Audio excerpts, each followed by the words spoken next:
El traumatismo encefalocraneal, TEC, es una de las entidades, ya sea aislada o asociada, que con mayor frecuencia se observa en la atención prehospitalaria del paciente traumatizado, en especial en accidentes vehiculares, 80%, y en mayor proporción en personas menores de 30 años. El 60% de las muertes por TEC ocurre en forma instantánea. El periodo de tiempo disponible para hacerse cargo del compromiso injurioso, de sus potenciales complicaciones y paralelamente llevar a cabo un correcto manejo, es mínimo en el ámbito de la atención prehospitalaria. Ello determina que el conocimiento de los mecanismos, de la clínica, la patología, la fisiopatología y el tratamiento deba ser al menos, el suficiente para abordar al paciente y evitarle mayores complicaciones. Mecanismos. El daño causado por un trauma craneano puede variar desde una concusión cerebral leve con escaso deterioro del sensorio y sin complicaciones posteriores hasta el coma prolongado. Las lesiones que pueden encontrarse son múltiples: heridas cortantes del cuero cabelludo, scalps, fracturas de cráneo y diagonal o del macizo facial, hundimientos con o sin pérdida de masa encefálica, descalotamiento con exposición de masa cerebral, etc. Sus causas generalmente se encuentran en caídas, golpes, cambios de angulación bruscos y mecanismos rotacionales de la cabeza y cuello, lesiones de golpe y contragolpe, boxeo, y heridas penetrantes, por mencionar las más frecuentes. Estas últimas producen profundas laceraciones del tejido cerebral y del sistema ventricular. Se pueden catalogar según el sitio de lesión y según la velocidad del impacto. Aquellas de muy baja velocidad, por ejemplo por arma blanca, generan daño limitado al sitio de entrada, manteniendo el estado de conciencia y cuyas complicaciones están dadas por hemorragia y diagonal o infección. En aquellas de alta velocidad, por ejemplo heridas a bala, el daño es mucho más extenso debido al ingreso de fragmentos de hueso al interior del cráneo, e irregularidad en el trayecto del proyectil, el cual puede destrozar el cráneo y el tejido cerebral causando laceraciones y contusiones en múltiples focos.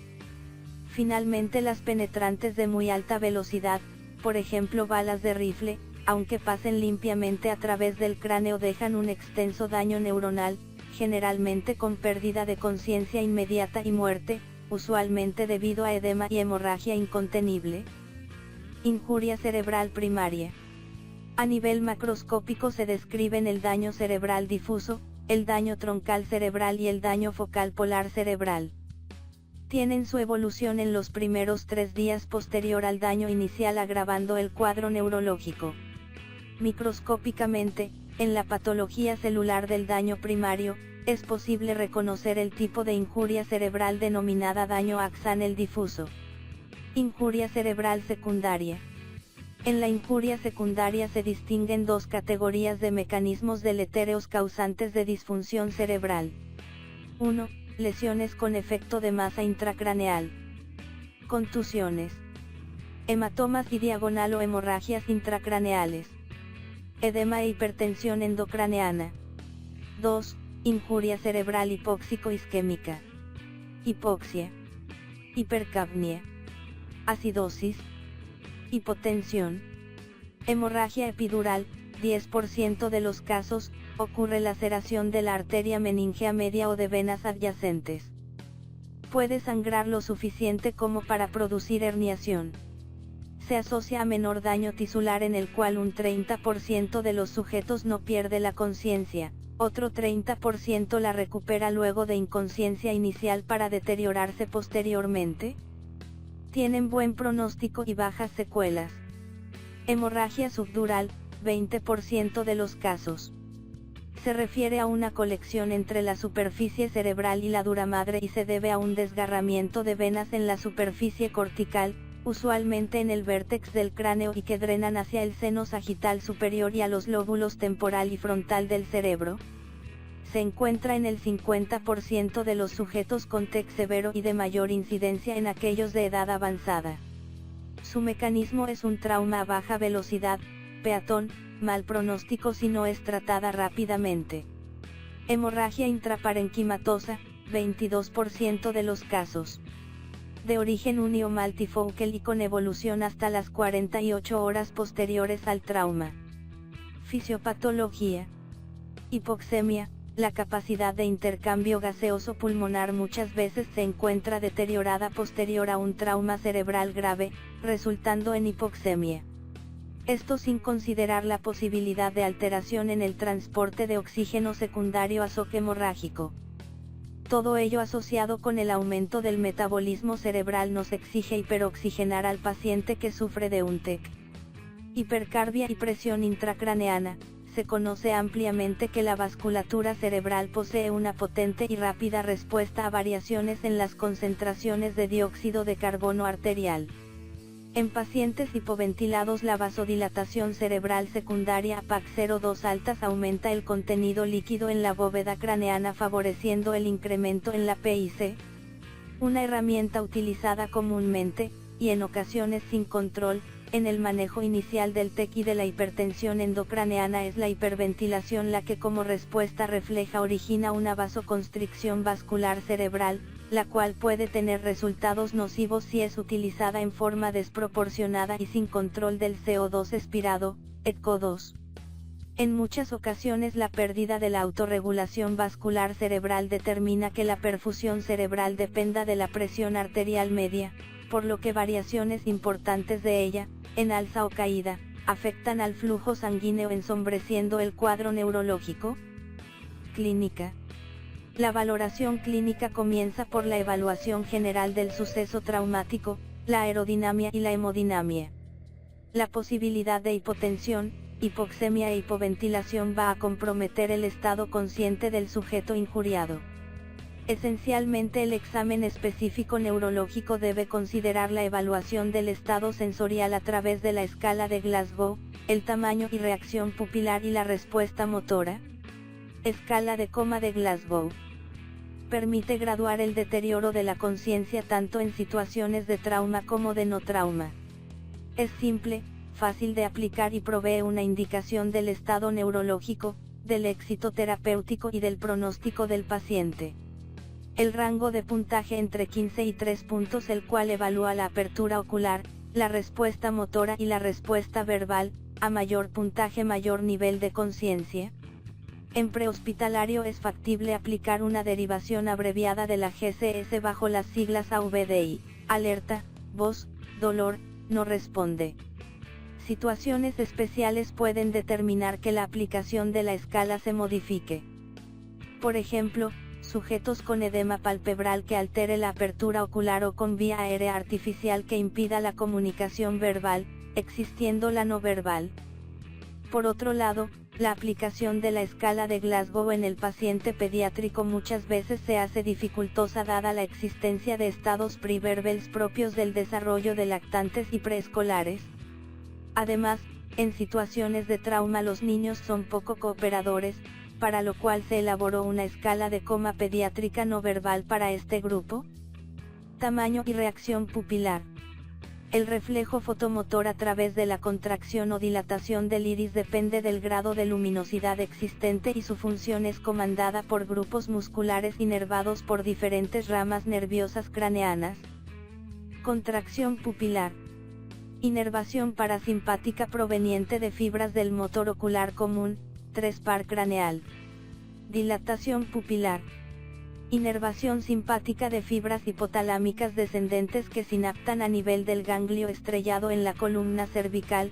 En su origen el tercer par emerge a través de la fosa interpeduncular discurriendo a lo largo de la tienda del cerebelo. La midriasis se produce secundariamente a herniación transtentonal que comprime dicho par craneano ipsilateral, anisocoria, o bilateralmente.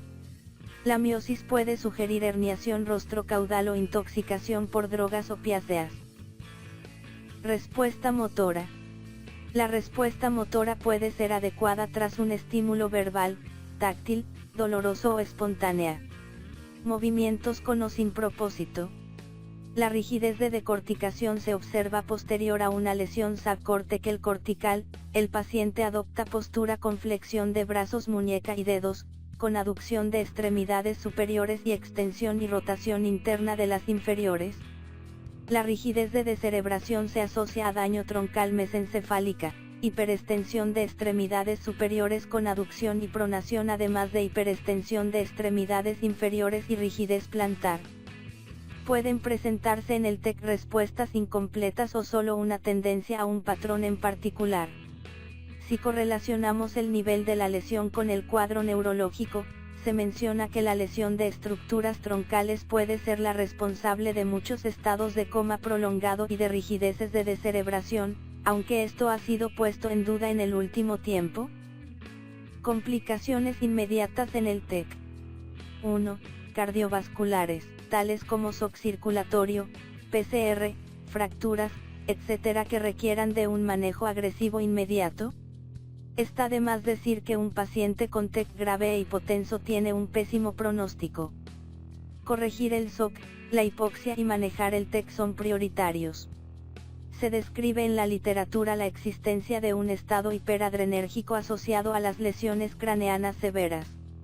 Un 25% de estos pacientes aumentan su presión arterial sistólica sobre 160 mm Hg y la frecuencia cardíaca sobre 120 AIPM.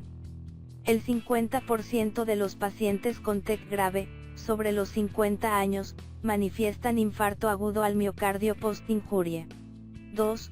Respiratorias. Las complicaciones respiratorias se pueden presentar en el lugar del trauma, durante el traslado al centro asistencial o posterior a su ingreso al medio hospitalario. El 60% de los pacientes desarrollará alteraciones radiológicas de tórax en los 3 días siguientes. Patrones respiratorios anormales, apnea, respiración de Cheyne-Stokes, taquipnea y gasping. El patrón asociado a muy mal pronóstico es la taquipnea, mayor que 25 RPM. Se aprecia en 1/3 de los pacientes con TEC grave. Aspiración, 1 de cada 5 pacientes, 20%, experimentará aspiración de sangre o contenido gástrico secundario al trauma. Pacientes graves cuya escala de Glasgow es igual o menor a 8 puntos, presentan supresión aguda de reflejos de protección de la vía aérea, vómito, deglución y tos, por lo que requieren de vía aérea artificial con urgencia. El riesgo de favorecer la aspiración durante la intubación o la instalación de una sonda nasogástrica es alto. Trauma de tórax y vías aéreas, fracturas costales, contusión pulmonar tórax volante, ruptura diafragmática, ruptura esofágica o de vía aéreas. Edema pulmonar neurogénico, producto del antes mencionado estado hiperadrenérgico, se desencadenaría una respuesta inflamatoria fulminante a nivel pulmonar cuyo desarrollo sería en minutos posterior a la injuria con alta mortalidad. Hipoxemia e hipercapnia. La corrección de la hipoxemia debe ser inmediata a fin de evitar mayor injuria secundaria. Un 10% de los pacientes hipoventila asociándose con una mortalidad del 80%, pudiendo existir lesiones de tórax no detectadas. Manejo y tratamiento prehospitalario. Rápidamente debe tenerse un panorama claro de las acciones a ejecutar mientras paralelamente se llevan a cabo el ritual del ABC, donde la protección cervical es casi instantánea, medidas de protección de la vía aérea, la valoración del estado neurológico, administración de oxígeno, ventilación asistida, contención del sangrado, reanimación circulatoria diagonal, traslado rápido, si la situación lo amerita. Estabilización cervical y vía aérea.